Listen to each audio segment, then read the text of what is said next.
Good morning, everybody. Happy Sunday. Thanks for joining us. Always awesome to see you. Um, Morning. yeah, it is beautiful morning here. It's kind of gray and overcast, which is kind of nice. It feels very comforting. And we were just sharing before we hit record. We spent the day yesterday kind of scouting out where we're going to be on Friday in the Methallic Park in Pennsylvania. Column-Sile Common side. Megalithic Park, Yes. which is north of Philadelphia. It's Very close to New Jersey. Yeah, actually. it's very close to New Jersey, New York. It's about a little over a 2-hour drive, but we're taking a group there on Friday. We're going to take a bus from here. I do have some people coming from the north. If you do want to meet us there, send me a private message and we can work out the arrangements from there. Because it looks like I'm going to get a second van because we're starting to fill, which is awesome. And we're gonna take the energies from the solstice, which are so important, and kind of take that into Friday because it's really an arc. The solstice isn't at a moment in time. It's really a window of time and really work with them. The park is beautifully created in such divine inspiration and tenderness. The fairies and the elementals are really present all over. You can see where people have offered little shiny objects or seashells or crystals or pine cones. There's a beautiful labyrinth. There's a little temple there, like a grotto. There's a chapel. It's quite extraordinary, all modeled after the island of Iona. And There's an abbey on Iona, right? yes, a beautiful abbey that we spent time with in 17? 2017. Yeah. No, maybe Like 18. Maybe 18 maybe by then, 18. probably, yeah. And traveled all through there. And the beautiful part of this is this was all set up and organized before we went to Bali, before we went to Damanhur, before we knew Kelly, who channels the Archangel Raphael, was going to Scotland to continue her activations and the work she was doing in Ireland. And serendipitously that Jean and Leonetta are both going to be there at the same time. Actually, with Kelly, I don't know if you guys know that, but you're going to the same places, which is quite You're leaving on the beautiful. same date. And you're leaving on the same date, so you may also be on the same flights. As we shared that with her, and May even run each other into each yeah, other to the same circles. and I have a feeling that may actually just happen. So the magic and the synchronicities are so incredible because we are all connected. We are a one community, and Kelly is doing a activation at like 4 o'clock on Thursday. We have a Thursday night celebration here. It's just we're going to be doing a meditation, playing with the instruments, really kind of festive, light snacks and refreshments. It's not like a party, or it's a non-alcoholic event. But really to kind of get in and play in the energies. We'll go into those energies on Friday, take them into the park, and really link it into we're working with the synchronatic lines as well as the ley lines. So we're working with the planetary lines and we're working with the galactic lines. What are the differences, right? Yeah. And we can go to these places kind of as tourists and we can enjoy them. And that's what we did yesterday. We had so much fun. And it's fun to go and just play and look and thing. And then you can kind of go as service, like part of a little energy work that you can do. So we're going to play with both of those, right? Being in the play of what's there for us to play with and doing a little energy work so that we can kind of have a discernment about the different realms, right? What does it look like to be in the fairy realm? What does it look to be in the plant realm? What does it look like to be in the stone or the mineral or the telluric realm? And how do we start to discern whether they want us there or not, right? And so we're going to kind of look at all those things and what is being called for us to do. We're all being drawn there to connect in some way. Maybe we'll connect to Scotland. Maybe the connection's already made and we're just there to help breathe a little more life into it. Or, So it'll be fun what we each discover in that unfoldment, and that's probably why Yeah. the adventure hasn't been told exactly. Yeah. But We're gonna do this. yeah. So it also is connected to the work we did in Bali, which was very Lemurian energy. There was a live Facebook. It was a couple hours long, but Raylene, who we traveled with and who organized the trip, Brady, who's an extraordinary soul and has been doing incredible work on the planet from 30 plus years, talked about the importance of what we did and opening and working with what we call the Emerald Covenant, the Emerald Order, the Emerald Ray, the Emerald, and this is connected with Mary Magdalene. It's connected with Ireland. It's connected with Scotland. It's connected with the Lemurian energies, the great goddess. So, the Magdalenas, which were a group of healers. If Mary Magdalene wasn't just one person, there was a collective. She was a consciousness, and they were from a certain area, and the Magdalenas like were known as they did their healing work would emanate a green ray from their heart. And even the song Green Sleeves, if you've ever listened to it, is about that work that these goddesses were doing. And that's what's come back online. So some of the work we did in Bali was actually opening that portal and really kind of initiating it through the serpent lines. And we went to Italy and we did that as a group with other people. And now we're going to continue that work together here in Pennsylvania with all of you, that you then can take back and do your own work in your own homes, in your own communities. So, thank you for showing up. And the field trip will be great. We're also going to give you time. It's really important that you have your own time in the stones and in that space to really do your own work and be in the exchange of that, and be with the fairies and elementals before we come back as a group. That night we'll have a quick meditation. People will be pretty fried, probably, and you'll have some time to sleep on the bus. We'll have a nice meal. And then Saturday and Sunday we're really going to put these things into practice. We're going to be in the pool.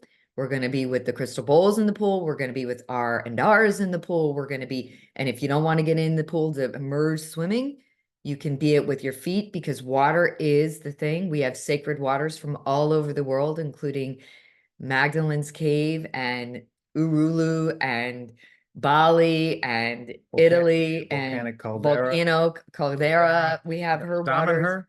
So we're going to be working with that and listening to the song of the trees. We have something we purchased at Damanhur where we can plug into the trees and you can hear them sing. It's extraordinary. So that's what we're going to do over the weekend, is really be in that work in service to loving each other, loving humanity, loving the earth, loving the cosmos, and really clearing those lines. And if you're called to it, you're called to it because your DNA, you're planetary, you're a galactic worker. Thank you, thank you, thank you. We're going to just be in as much play, fun, adventure, share what we've learned, be in each other and exchange of those codes so you can then continue your journey and as a group and as well as in your own world, because that's really what this is. You're all masters. It's amazing. So I'll put those links in the thing below. Today, I think it would be just great to bring you all into the energy of this Emerald Order, the Emerald Covenant, the Emerald Heart, which Michael, I think you've done several times. What we're learning, and I'll just say this.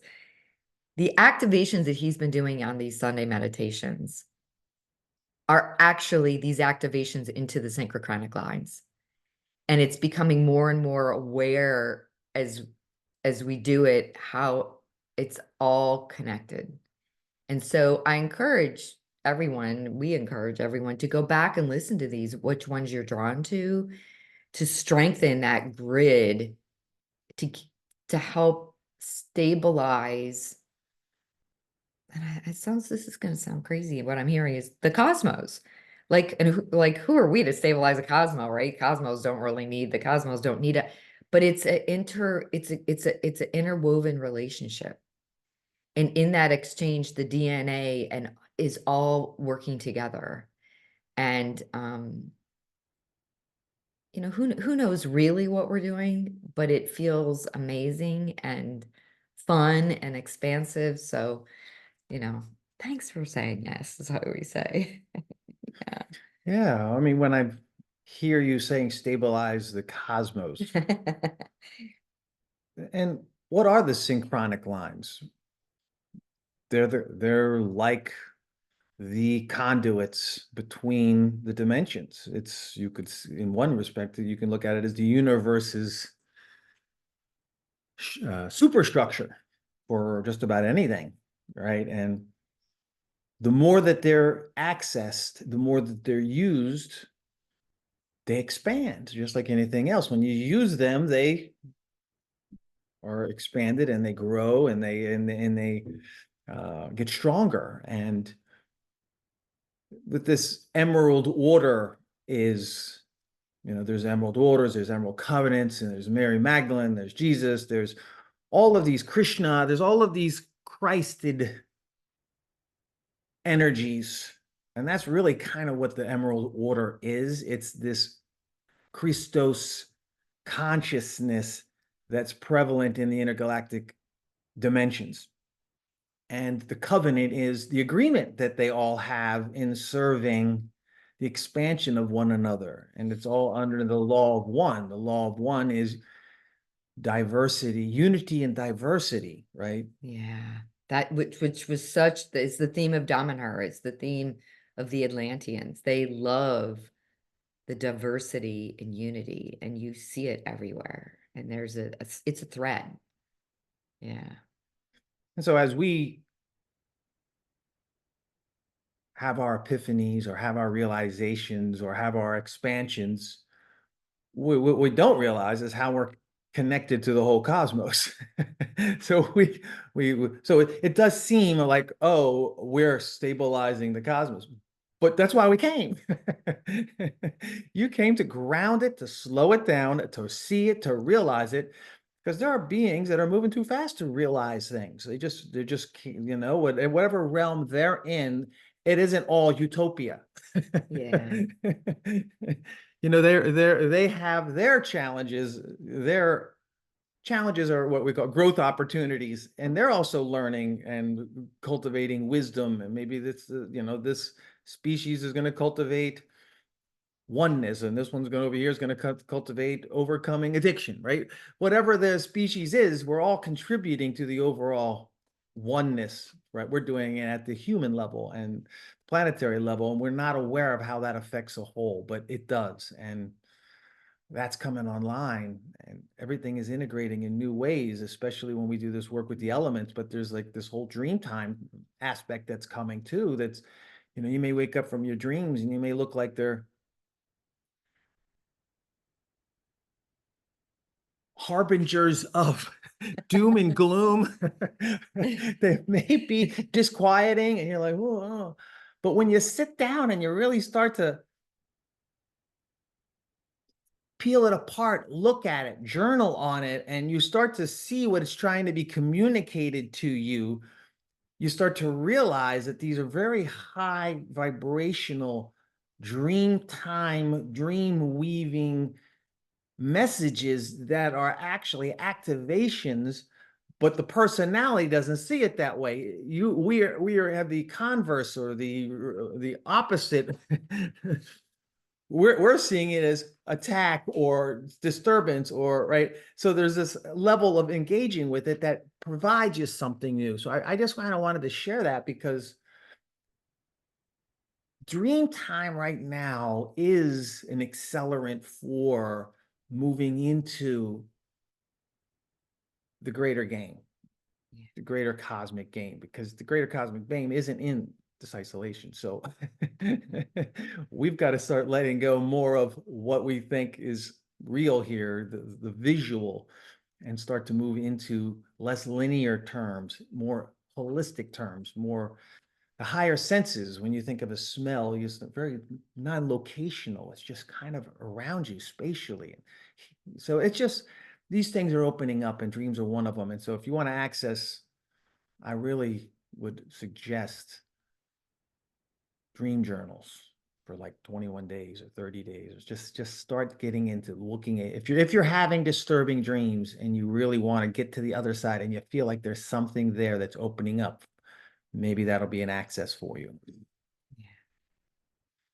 The other thing is the dream time is for me is kind of merged with astral travel. So I'm going in between both. And so I can not manipulate, that's the word. I can Co-create. co-create or change the direction and interact with the dream and talk with like, and it's like another reality.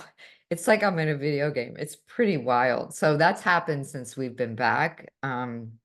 I'm finally feeling back in my body. I couldn't go anywhere for a couple of weeks when we got back. I lost a whole week and didn't realize we were back for 2 weeks. And I was like, wait, we've only been back a week, but I don't know where I was, but I was here, but I wasn't here. And I mean, I couldn't go to the grocery store. I couldn't be with anybody because it's this merging. So I would also say with all of you, there's a gentleness when you do feel that and you need to cave, go into your cave and do your inner work. Allow yourself, if you can, to do it because these are big energies, big, big. So if I've had conversations with you and I'm repeating myself, I've certainly apologized because sometimes I'm doing it in the physical and sometimes I'm doing it in the other realms. So I'm not losing it. I don't think I'm losing it, but bear with me, patience with me, I guess. So anyway, it's 10:19. Anything else, sweetheart? No, I don't really know what no, nothing else You right got now. your Bagalamukhi on. I know. I'm more cognizant of the colors and the frequencies. I have been for, I don't know. Denise is always kind of like, what is my clothes telling me?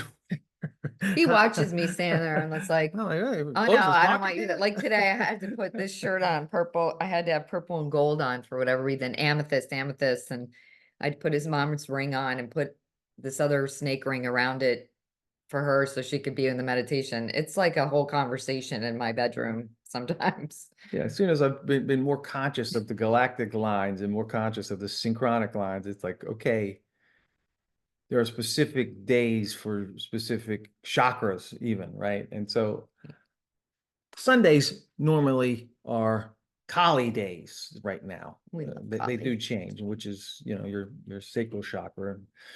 And I only have one orange thing and I don't want to wear it every time. So I had to switch to the yellow today, but I It's a lost my, softer version of it. it's a soft, it's very close to the orange. So Yeah. All right. So I'm going to make sure everybody's muted if you can. And Marla, yes, we will put this in the WhatsApp. I'll also post on YouTube. We've been trying to get these up as quickly as possible and not worry about them being so pretty. Like I'm really self-conscious about people looking at us meditating with our eyes closed. And I'm like, just get over it. Hopefully their eyes are closed too. And if they're looking at you, it is what it is, so we'll post it as quickly as we can after the call when it's processed. So there. All right. Let's